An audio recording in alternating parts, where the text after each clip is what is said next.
That's the voice of Nigeria in Diaspora. This is the voice we are all with Nigeria. Welcome viewers to today's show. Our topic for today is a broken trust. My name is Dr. Blessing Anyaiwe Onyekachi, and my co-host is Dr. Afamef Nato from Enugu State, but live here in Atlanta, Georgia. Yes, we are so excited to have all of you here. Our viewers, we appreciate all of you. We welcome you back, and we are here for you. Yes, and a lot has been happening in Nigeria. Yes. When we talk about the broken trust, A lot. we talk about broken trust because there's a lot of promise made and promise broken. A lot. Let's talk about a little bit about INEC and the outcome of presidential election and the senatorial election and the federal house election, and the promise INEC made to Nigerian people. Yes. And how INEC is failing Nigerian people. Yes. Like Dr. Afamefune said, Nigerians have been going through a lot. We have gone through a lot. We are still going through a lot of political instability, a lot of killings, a lot of promises, a lot of people going to having different positions, not utilizing it for the people.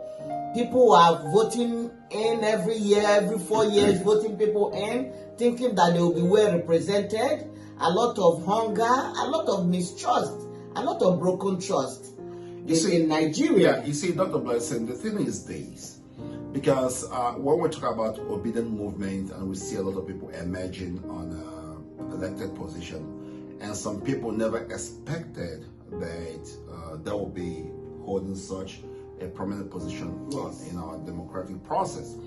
But the truth is this, as you said, over the years, our people have been lied to so many times. So many. Just like when we talk about INEC and broken trust or beavers, transferring and transmitting results, INEC told Nigerian people time again and again after spending even 300 at billion Chatham House, he said that once people finish voting, right from there they will transmit. INEC broke that promise to Nigerian people, and INEC chairman and the INEC team, I think it's a letdown and an insult on entire Nigerians to see INEC that the body of that independent body like that can go as far as doing what they did. Being compromised. For what? It's so terrible. They have put Nigeria in a mockery stage. And backward. And secondly, as you say, that a lot of our elected officials that have been going in the house over and over, or governors or senators, they make this huge promise. And once the election is over, they become like a tiger. They don't care about the people anymore. It becomes about them and their family and borrowing and doing all those things. But the movement that is invoked. So when we talk about obedient movement, I want to make this clear. Obedient movement stands for competency, transparency, honesty, capability, capacity, trust, zero love, corruption, loyalty to the people that elected you. On. All these good qualities. Promises. And I'm telling Nigeria, trust. It's very important. Because we trust you when you make a promise and keep your promise to the people. And that is why, Dr. Afamefune, that is why Nigerians, even with what we are going through, in our sadness, in our sorrow, in our hunger, in our pain, in our sicknesses, in our problem, in our poverty, we still came out in mass to vote because we trust Obi. Yes, because we have seen what he has done, and because those who have been in power, they have used psychological intimidation to stifle our people to express how they feel, and the people are expressing this right now. But what we're saying is some of the people that have been elected, more especially the one who have conducted the senatorial seat for the presidency, we know that it's a stolen mandate. We know that we don't have right now. The mandate of the people are stolen, and we're hoping that appeal court or Supreme Court will get that mandate back to the Nigerian people. Owner. When you look at over entire the country, it's as if people are mourning when someone is being declared as a president-elect. So that's by the way. Money moment. You know, believe that. Yeah. So, but when I'm talking about people who are now being elected under obedient movement, please don't think that it's a business as usual. No. You are going there to make money and they do rendezvous with your friends. I expect, just like I'm from Enugu State, I expect all the people elected in the Senate or Federal House in Enugu State to take the full step of accountability. It will be accountability. In your website, we want to see the money that is being given to you to do a constituent project. You have to publish it in your website.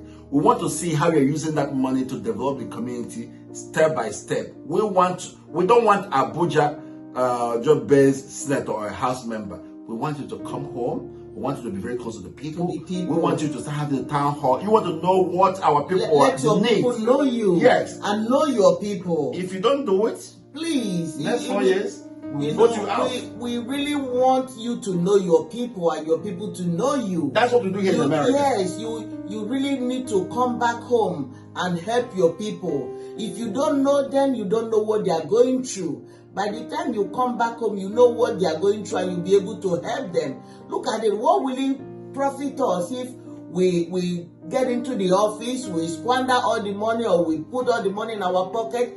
At the end of 4 years, you start bribing people to vote for you. It don't make sense. And that's what some of them are going to do. You need that money to develop your place and develop your people so that at the end of it, that you're coming back again in the second tenure, your people will be happy to give you their mandate because you work for it. You don't need to give one person like 100 million because you want to bribe for vote or intimidating them to vote for you or forcing them to vote for you. It's not by force. You have to earn it. That is what we are pleading for now.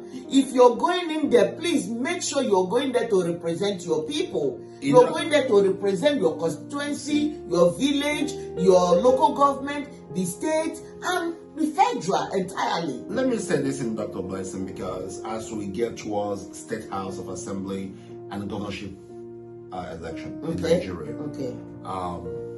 people have been calling me in Enugu State asking me, Dr. Chebe, who do we endorse? And I have made it clear, and I want it to be on record, that the four guys, both PDP, Labour Party, APC, and APOGA, are the product of PDP in Enugu State. They are part of the problem of our people. They have been part of the system that will enslave our people, kill our people, stolen a lot of millions of money from the state treasury. So these people who are part of the problem can never be the solution our people are looking for. Enugu people, I want to say this over and over again. And people who are asking me, who do I endorse? I said, I'm not endorsing anybody. You look at, it's like our people said, Oire Kita, go there away. That's what it is in all the people running for this governorship of Enugu State. And I've said over and over again, the Lion building must be, transformed to become people's house. Our people can ask questions, have the destiny. So on that day, look at the four men. Whoever you think that can be able to do the minimal job, it's up to you. But me, Dr. I'm not endorsing anybody. But what I'm saying that if you eventually emerge as the governor of Enugu State or State House, don't be a rubber stamp representative. Don't use it to steal the people's land, because what they do in Enugu State, they steal land, they use the state to borrow money, they share it, it's not going to be the same, because by next 4 years, you will have a scorecard. And our people will say, moving forward in the Nigerian election is about go and verify. Go and verify. That's the next campaign slogan. If we don't see go and verify, you're wasting your time. Do you think, Dr. Cheribe, do you think Obi's emergence as the president of Nigeria will help to curb this kind of trust? Lack of trust, or bring trust to the Nigerians and also enhance the awareness of the leaders to be able to be accountable I agree. If Peter Obi becomes Nigerian president, yes, a lot of things is going to change. Because if you're a governor and the president is driving 2 cars. You can't be driving 7 cars. No, 10 cars. So the children are going on with convoy. No, Obi become president is already changing a lot of things in our country. Yes. In this campaign, did you hear we are no shishi? You see, people are no longer bragging about we have a structure. No, because Nigerian people have realized their power. PVC, power belongs to you. And next election, they realize that they own that power. Yeah. The people own the power, and you give the power to whoever you think that can represent you. Exactly. And that was what we did. Yes. That was what we did. We voted Obi. And that's why I'm so proud to be a Nigerian. And I'm so proud of all Nigerians. Please go out in this governorship. Please, in this governorship, and still vote. You see, please vote. I'm not part of those who vote vote because we need to represent ourselves. Let me say something. We need to have voice. I'm not part of those who say we must vote LP or True. I'm not part of it. I want to make it clear. I'm part of those who say, look at the candidate. If you have a coward, an idiot who came and take a mandate for ticket from us, become LP, you're not going to vote that person because it's LP. We talk about, look at Peter Obi and what he represents. Wherever, in any party you find that person, that quality, stand for it. So let us not vote this stupidity and blind politics that is devoid of delivering zero value to our people. Let's focus on the reality. Individuals. Who is this person? What can they offer? What can this person offer to our people? If you don't find it in an LP candidate, please don't vote the person. But if you find it that someone in LP possesses those qualities that can help our people, please vote for that person. We want a government for the people, by the people, and for the people. Consistently, people-centered government that he will take care of everybody. And I always say it, in a generous community, no one should be left behind. This is the time for our people. Yes. This is the time for people. No more time for politicians. No. It's us now. Yes. So we have to look very well. We have to think before we cast our vote.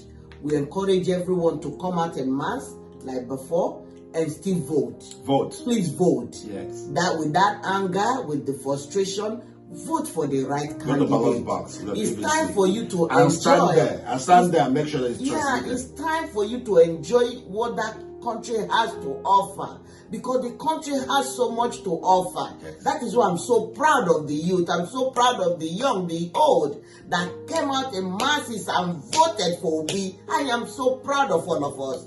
You know, the anger, the burning desire. Show it in the ballot box. Please, now we want to take that zeal back to this coming election. Thank you. Let us show who we are. Yes. Thank you so much. The state belongs to us. Belong to us. Anybody in State House who have been there who have not done anything, vote the person out. Out. Anybody who have been part of this government, a governor commission, that they did not provide anything, please vote them out. Thank you. Thank you. We love you. And you're going to hear from us again. Comment. Like. Share. The voice of Nigeria in Diaspora is brought to you by you. Thank you so much.